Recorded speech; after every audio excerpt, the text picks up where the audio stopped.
നമസ്കാരം. നിങ്ങൾ അറിഞ്ഞായിരുന്നോ? ദേശീയ തലത്തിലെ ഇന്ത്യ മുന്നണിക്ക് നല്ലൊരു പണി കിട്ടിയിട്ടുണ്ട്. രാഹുൽ ഗാന്ധിയും അരവിന്ദ് കെജ്രിവാളും CPM എല്ലാം ചേർന്ന് BJP-നെ നശിപ്പിക്കാമെന്നും പ്രധാനമന്ത്രി നരേന്ദ്രമോദിനെ അങ്ങോട്ട് നാട് കടത്താമെന്നൊക്കെ തീരുമാനിച്ച് ഇറങ്ങിയ ടീംസിനെ ഇപ്പോൾ അവരുടെ കൂട്ടത്തിലുള്ളവർ തന്നെ ചേർത്ത് നിർത്താൻ പറ്റാത്ത അവസ്ഥയാണ്. സംഭവം ഇത്രേ ഉള്ളൂ. ആം ആദ്മി പാർട്ടിൻ്റെ രാജ്യസഭാ MP-മാരെ ഒന്നടങ്കം തന്നെ അടപടലം BJP-യിലേക്ക് കൂറുമാറിയിട്ടാണ് ഉള്ളത്. സംഭവം ഇങ്ങനെയാണ്. ആം ആദ്മി പാർട്ടി എന്തിനാണോ രൂപീകരിച്ചത്, അവരുടെ പ്രധാനപ്പെട്ട ഒരു തീരുമാനം എന്ന് പറയുന്നത് അഴിമതി നിരോധനം അല്ലെങ്കിൽ അഴിമതിക്കെതിരെയുള്ള പോരാട്ടമൊക്കെ ആയിരുന്നു. പക്ഷേ അവരുടെ പ്രഖ്യാപിത ലക്ഷ്യങ്ങളിൽ നിന്നെല്ലാം തന്നെ അവർ ചുവട് മാറി എന്നുള്ളത് കൊണ്ട് തന്നെ അവരുടെ പ്രധാനപ്പെട്ട സോഷ്യൽ മീഡിയയിലൊക്കെ ഒട്ടേറെ ഫോളോവേഴ്സ് ഉള്ള യുവജനങ്ങളുടെ വിഷയങ്ങളിലൊക്കെ വളരെ ശക്തമായിട്ട് സംസാരിക്കുന്ന, രാജ്യസഭയിൽ നല്ല പെർഫോമൻസ് കാഴ്ചവെച്ചിരുന്ന രാഘവ് ചദ്ദ എന്ന് പറയുന്ന MP-നെ നമുക്കൊക്കെ കുറച്ച് പേർക്കെങ്കിലും അറിയാം. കാരണം അദ്ദേഹം സോഷ്യൽ മീഡിയയിൽ X-ലാണെങ്കിലും ശരി, ഫേസ്ബുക്കിലും ട്വിറ്ററിലും ഒക്കെ ആണെങ്കിലും ശരി നല്ല രീതിയിൽ ഒരുപാട് ഫോളോവേഴ്സ് ഉള്ളതാണ്, ഒരുപാട് റൈറ്റപ്പുകൾ എഴുതാറുള്ളതാണ്. ഈ രാഘവ് ചദ്ദ ഇപ്പോൾ BJP-യിൽ ജോയിൻ ചെയ്തിരിക്കുകയാണ്. രാഘവ് ചദ്ദ മാത്രമല്ല, അദ്ദേഹത്തിനോടൊപ്പം തന്നെ ഒരു 6 പേരും കൂടിയുണ്ട്. അങ്ങനെ ടോട്ടൽ 7 പേര്. അതായത് ആം ആദ്മി പാർട്ടിക്ക് മൊത്തം 10 രാജ്യസഭാ MP-മാരാണ് ഉണ്ടായിരുന്നത്. ആ 10-ൻ്റെ അകത്ത് 7 പേര് ഒന്നടങ്കം BJP-യിലേക്ക് ചേർന്നു. നിലവിൽ 3 പേര് ചേർന്നു, ബാക്കിയുള്ളവർ ഇപ്പം ചേരുകയും ചെയ്യുന്നു. എല്ലാം കൂടി 7 പേര് ചേരുന്ന സമയത്ത് കൂറുമാറ്റ നിരോധന നിയമപ്രകാരമില്ലേ, അങ്ങനത്തെ ഒരു പ്രശ്നം വരില്ല. അതായത് കൂറുമാറ്റ നിരോധന നിയമപ്രകാരം ഇവരെ അയോഗ്യരാക്കും എന്നുള്ളതാണല്ലോ സാധാരണ രീതിയിൽ ഒരു പാർട്ടിയിൽ നിന്ന് സ്ഥാനം വഹിക്കുന്ന വ്യക്തികൾ മറ്റു പാർട്ടിയിലേക്ക് വന്നു കഴിഞ്ഞാൽ ഉണ്ടാകുന്ന പ്രശ്നം. പക്ഷേ ഈ പറയുന്ന 10 പേരിൽ ആകെ ഉള്ളതിൽ 2 ഭാഗം ഒന്നടങ്കം ഈ പാർട്ടി മാറുന്നതുകൊണ്ട് തന്നെ ഈ കൂറുമാറ്റ നിരോധന നിയമപ്രകാരം ഇവരെ അയോഗ്യരാക്കാനുള്ള സാധ്യത ഇല്ല. അത്തരത്തിലുള്ളൊരു നിയമം ഇല്ല എന്ന് തന്നെയാണ് മനസ്സിലാക്കാൻ വേണ്ടി സാധിക്കുന്നത്. ഇനി നമുക്ക് ആരൊക്കെയാണ് ഇപ്പോൾ ഈ BJP-യിലേക്ക് ചേരുന്നതെന്ന് നോക്കാം. ഞാൻ നേരത്തെ പറഞ്ഞാൽ രാഘവ് ചദ്ദ, സന്ദീപ് പഥക്, അശോക് മിത്തൽ എന്നിവരാണ് നിലവിൽ വാർത്താ സമ്മേളനത്തിൽ ചേരുന്നത് സംബന്ധിച്ചുള്ള കാര്യങ്ങൾ പറഞ്ഞിരിക്കുന്നത്.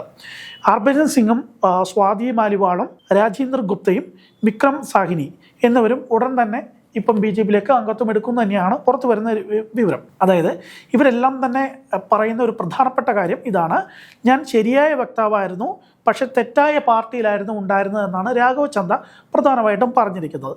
ഇത്തരത്തിൽ ഈ ആം ആദ്മി പാർട്ടിയിലുള്ള ഈ 7 രാജ്യസഭാ MP-മാർ BJP പക്ഷത്തിലേക്ക് വരുന്ന ഘട്ടത്തിൽ BJP-ക്ക് എന്തെങ്കിലും ഗുണങ്ങൾ ഉണ്ടാകുമോ എന്നുള്ള കാര്യം കൂടി നമുക്ക് ചിന്തിക്കേണ്ടതാണ്.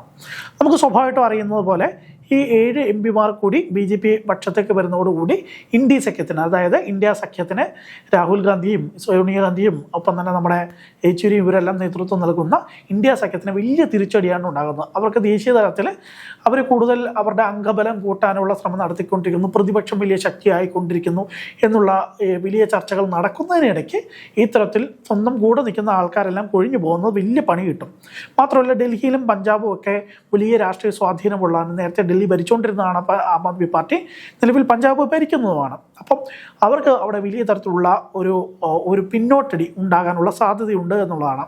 മറ്റ് പ്രധാനപ്പെട്ട ഒരു കാര്യം എന്ന് പറയുന്നത്, രാഘവ് ചദ്ദ സോഷ്യൽ മീഡിയയിലും യുവാക്കൾക്കിടയിലും വലിയ സ്വാധീനമുള്ള വ്യക്തിയാണ് എന്നുകൊണ്ട് തന്നെ ഇത് ഈ BJP-യിലേക്ക് പ്രധാനപ്പെട്ട ആം ആദ്മി പാർട്ടി നേതാക്കളെല്ലാം തന്നെ വരുന്നത്, അവരുടെ MP-മാർ പോലും വരുന്നത് അത് ആം ആദ്മി പാർട്ടീനെ ശിഥിലമാക്കാനുള്ള സാഹചര്യത്തിലേക്കാണ് പോകുന്നത് എന്നാണ് നമുക്ക് മനസ്സിലാക്കാൻ സാധിക്കുന്നത്.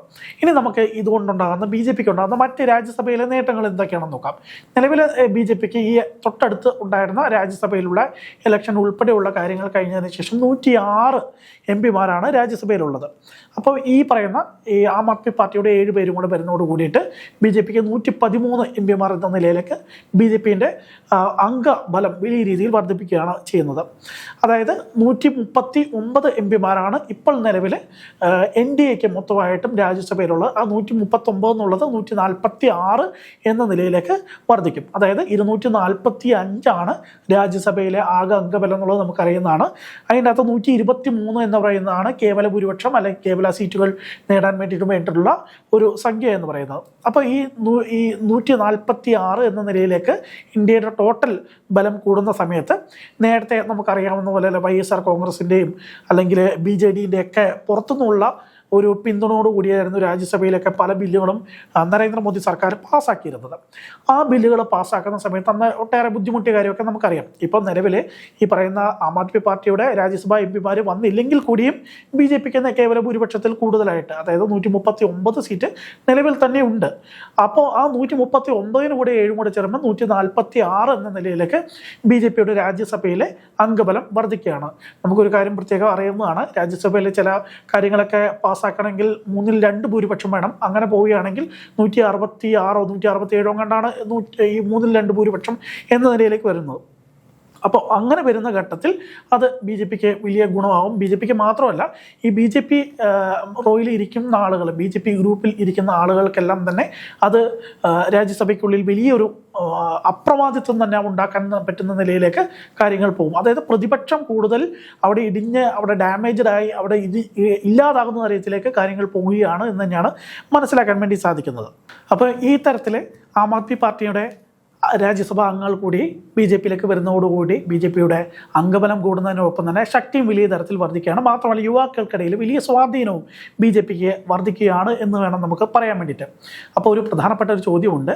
ഈ ഇന്ത്യ മുന്നണി അല്ലെങ്കിൽ രാഹുൽ ഗാന്ധിയും ഈ അരവിന്ദ് കെജ്രിവാളും അല്ലെങ്കിൽ യെച്ചൂരിയും പിണറായിയും ഇവരൊക്കെ ചേർന്നിട്ട് വലിയ തരത്തിലുള്ള ഒരു സംവിധാനം ഉണ്ടാക്കി രാജ്യത്ത് 2029 ഭരണം പിടിക്കുമെന്നൊക്കെയാണല്ലോ അവർ പറയുന്നത്. അപ്പോൾ ഇങ്ങനെ പോയി കഴിഞ്ഞാൽ എങ്ങനെ ഈ ഭരണം പിടിക്കുമെന്നുള്ളത് വലിയ ചർച്ചയായിക്കൊണ്ടിരിക്കുകയാണ്. മാത്രമല്ല ഇതിനകത്ത് ഏറ്റവും സവിശേഷമായിട്ടുള്ള ഒരു കാര്യം എന്ന് വെച്ച് കഴിഞ്ഞിട്ടുണ്ടെങ്കിൽ, ഡൽഹിയിൽ ഭരണം പോയ സമയത്ത് ആം ആദ്മിയുടെ നേതാവായിട്ടുള്ള അരവിന്ദ് കെജ്രിവാൾ പറഞ്ഞിരുന്ന ഒരു കാര്യമുണ്ട്. 5 വർഷം തേക്കാൻ വേണ്ടി ഞങ്ങൾ വിടില്ല എന്നുള്ളതായിരുന്നു ആം ആദ്മി പാർട്ടിയുടെ നേതാവായിട്ടുള്ള സ്ഥാപക നേതാവായിട്ടുള്ള അരവിന്ദ് കെജ്രിവാൾ പറഞ്ഞിരിക്കുന്നത്. ഇപ്പോൾ അരവിന്ദ് കെജ്രിവാളിന് 5 വർഷം തേക്കാൻ വേണ്ടി പോയിട്ട് 1 വർഷം ആകുന്നതിന് മുമ്പ് തന്നെ അരവിന്ദ് കെജ്രിവാളിൻ്റെ കൂടെയുള്ള രാഘവ് ചന്ദരെ പോലുള്ള ഏറ്റവും പ്രധാനപ്പെട്ട ഉച്ചിരുള്ള നേതാക്കളെ പോലും കൂടെ ചേർത്ത് നിർത്താൻ പറ്റാത്ത സാഹചര്യത്തിലേക്ക് അരവിന്ദ് കെജ്രിവാൾ പോയിട്ടുണ്ട്. അതായത് 5 വർഷത്തിനുള്ളിൽ BJPയുടെ ഡൽഹിയിലെ സർക്കാരിനെ താഴെയിടും എന്ന് പറഞ്ഞിട്ടുള്ള അരവിന്ദ് കെജ്രിവാളിനെ രാജ്യസഭയിൽ പോലും ഇനി 10 MP തേക്കണമെങ്കിൽ വലിയ ബുദ്ധിമുട്ടുണ്ടാകും എന്നുള്ളതാണ് ലഭ്യമാകുന്ന വിവരങ്ങൾ. എന്തായാലും ഈ പറയുന്ന ഈ ആം ആദ്മി പാർട്ടിയുടെ ഈ രാജ്യസഭാ MP പോയതിന് പുറകെ തന്നെ ഇനി കൂടുതൽ നേതാക്കൾ കൂടി പോകുമെന്നാണ് ഇപ്പം ലഭ്യമാകുന്ന വിവരങ്ങൾ. ദേശീയ ചാനലുകളിലൊക്കെ ഇത് സംബന്ധിച്ചുള്ള വാർത്തകൾ ഇങ്ങനെ നിരന്തരം വന്നുകൊണ്ടിരിക്കുകയാണ്.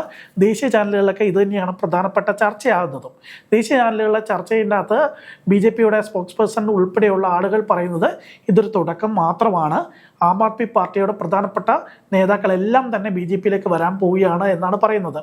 ഇനി എല്ലാവരും തന്നെ പോകുന്ന സമയത്തെ ഈ അരവിന്ദ് കെജ്രിവാൾ മാത്രം ആയിട്ട് അവിടെ ബാക്കി നിൽക്കുന്ന അവസ്ഥയിൽ കെജ്രിവാളും പറയുവാണ്, അന്ന് പിന്നെ മോദിജി ഞാനും കൂടെ വരാം, എനിക്ക് പ്രത്യേകിച്ച് വേറെ പണിയൊന്നും ഇല്ലല്ലോ എന്ന അവസ്ഥയിലേക്കാണ് കാര്യങ്ങൾ പോകുന്നത്.